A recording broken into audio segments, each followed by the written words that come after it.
Welcome back sa aking YouTube channel. Para sa mga first time lang po na manood, please click mo na yan, Jeremy's TV, Manila. Anyway guys, wala nang bayad to, libre lang. Tulong mo na lang din sa kapwa. Right? Thank you very much po. So topic natin ngayon for today's reflection. Ang Diyos ay pag-asa o God is hope.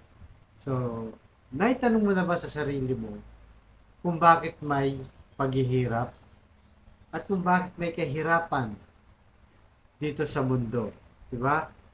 So, minsan dahil yan sa kagagawan ng sarili mo natin mismo. Pagka nagkamali tayo sa mga desisyon natin na napaka-importante at hindi natin sinunod yung tama, talagang babagsak tayo at magkakaroon tayo ng problema at kaguluhan, 'di ba? Yan ang nangyayari sa buhay ng tao, 'di ba? Kung minsan dahil sa kahirapan, yung iba gumagawa ng hindi maganda, nagnanakaw, uh, uh, nag-scam ng kapwa-tao. So, pagkatapos niyan, pagkatapos nun, may mangyayari hindi maganda sa'yo. So, nagiging hindi maganda yung kalalabasan. Kaya patuloy ang paghihirap. Yung iba naman, yung mga taong kagagawa ng ibang tao, di ba? Lalo na kung makapangyarihan ng tao, binlockmail ka, ginamit yung kanyang posisyon, at kung ano pa mang bagay para ikaw ay maghirap. So, lahat ng kaguluhan, physical man yan, mentally, financial, at kung ano-ano pang mga problema. So, even yung mga injustice sa ating lipunan, di ba? Yung corruption, ang dami. Ang daming nangyayari. Kahit sa history natin, di ba? Mula nung unang panahon pa, may mga on records na tayo nababasa na napakagulo ng mundo. Siguro sabi ni Lord, kaya ganyan nang nangyayari sa atin, para hindi tayo masyadong humaling dito sa mundo. Kasi nga, dito sa mundo, na journey lang to, o naglalakbay lang tayo, o dadaan lang tayo dito. Diba? Sa kasaysayan ng mundo, lahat ng taong nabuhay noon, ngayon wala na sila, patay na silang lahat. Ganon din ang mangyayari sa atin. Tayo mga buhay na ngayon, darating yung araw, mawawala din tayo dito sa mundong ito. So, mismo nagsabi kasi ang Panginoon na talagang makakatrouble tayo dito sa mundo. Marami tayong problemang pagdadaanan, kaguluhan, dahil hanggat nandyan ng kasalanan o yung presence ng kasalanan, patuloy ang kaguluhan dito sa mundo. Kasi sa dami ng tao ngayon, talagang yung kahirapan at kaguluhan, kasama na natin yan sa buhay natin. Pero ganun pa man, sabi naman ni Lord, diba? Kung sa gabi umiiyak ka sa mga problema mo, sa mga bagay na hindi mo na kaya, nabibigatan ka na, diba? Pero huwag kang maglala dahil may umaga pa, guys. May umaga pa. Kinabukasan, may ngiti ka pang masisilayan dahil liliwanag pa. Mawawala yung gabi, liliwanag pa. So, may kaligayahan pa rin naghihintay sa atin. So, one day, darating ang ating Diyos, di ba? Iaayos na lahat ng ito. Yan ang ating inaasahan ng kanyang pagbabalik. Na lahat ng bagay na naging problema, di ba? Ayusin niya yung mga corrupt, yung injustice, yung kahirapan, sakit, di ba? At kung ano-ano pa. So, hanggang sa uli, kung sino man ang manampalataya sa kanya, di ba sabi niya, ang huling manampalataya sa kanya, hanggang sa huling sandali ay siyang maliligtas. So, ang tinutukoy dito yung mga susunod sa Diyos, di ba?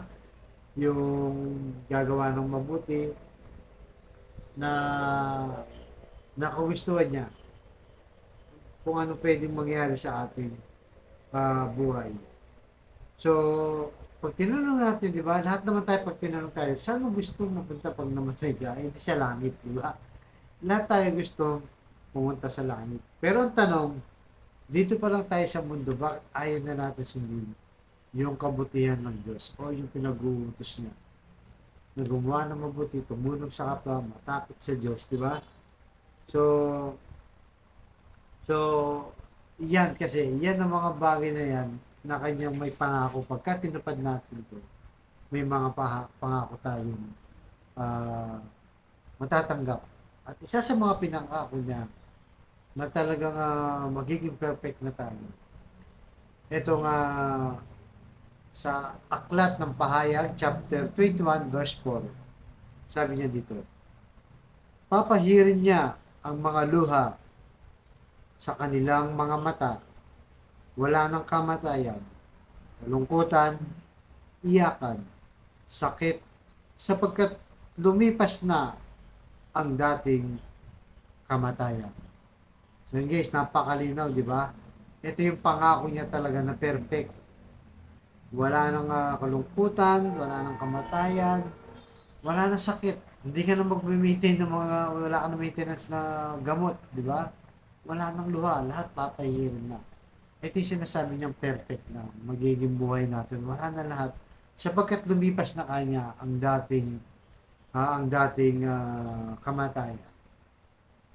Kaya kumbaga, mapapalitan na yung lumang mundo sa bagong mundo. Ito na nga yung tinutukoy niya. So one day, pagdating ng ating Panginoon Jesus, yung lahat ng pasakit natin, yung lahat ng problema, pahirap, di ba? O yung injustice natin, mawawala na lahat yan. Aayusin na ni Lord pagdating sa kanyang second coming. Kaya sikapin natin na magtiis. Maraming katiisan talaga dito sa mundo, di ba? Maraming magtiis tayo na patuloy tayong magtiwala sa Diyos, maniwala, sumunod, gumawa ng mabuti, may takot sa Diyos. Tiisin lang natin yun dahil yung pangako niya, wala nang sakit, wala nang hirap, wala nang luha pagdating sa buhay na walang hanggan. So, pero ang warning naman sa mga taong patuloy pa rin gumagawa, di ba, ng korupsyon, ng matitinding krimen, pagpatay ng tao, at yung ano-ano pang kasamahang ginagawa sa mundo. Lahat ng yan ay may kalalagyan sa Diyos. Lahat tayo may kalalagyan. Kaya kung anong ginagawa natin, yun ang magiging judgment. Kasikapin po natin na patuloy tayong gumawa ng mabuti, sumunod sa Diyos, matakot. Hindi ba tayo perfecto guys? Lahat naman tayo makasalanan. Pero sikapin natin gumawa ng mabuti. Para na sa ganun, yung tiis natin ang paghihirap, papalitan ng buhay na walang hanggan. Na talagang pinandang ako ng Diyos na wala nang hirap, pasakit, problema, luha, sakit, wala na lahat yan. Perfect na. So yan po ang ating pagdasal sa araw na to. Lord, maraming salamat po sa paalalang ito. Na minsan, Lord, gusto lang namin makapunta sa langit, subalit hindi namin nagagawa ang iyong kalooban o iyong kagustuhan. At tulungan niyo po kami lalong maging matibay sa mga pagtitiis namin dito alang-alang sa pagmamahal sa iyo at pagsunod sa iyong kagustuhan. Tulungan niyo po kami, Lord. Ilayo niyo kami sa mga masamang gawain, lalo na yung labag sa kalooban niyo na sumisira at gumugulo, nagbibigay ng kaguluhan dito sa mundo. Tulungan niyo po.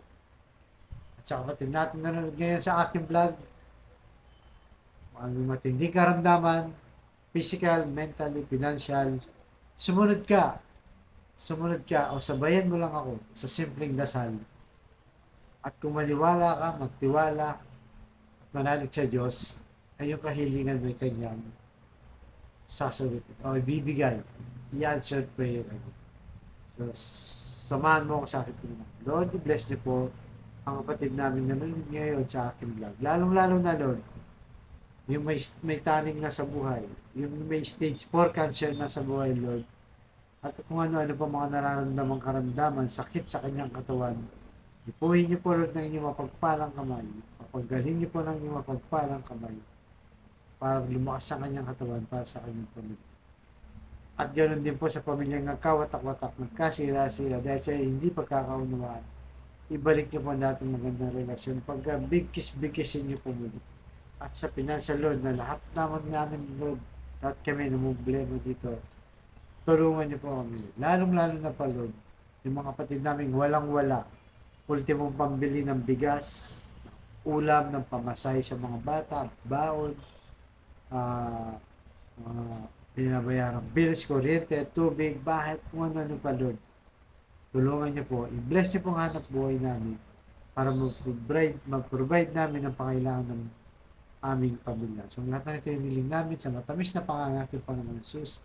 Amen and amen. To God all be the glory. Sana, no, no, no. Just put some.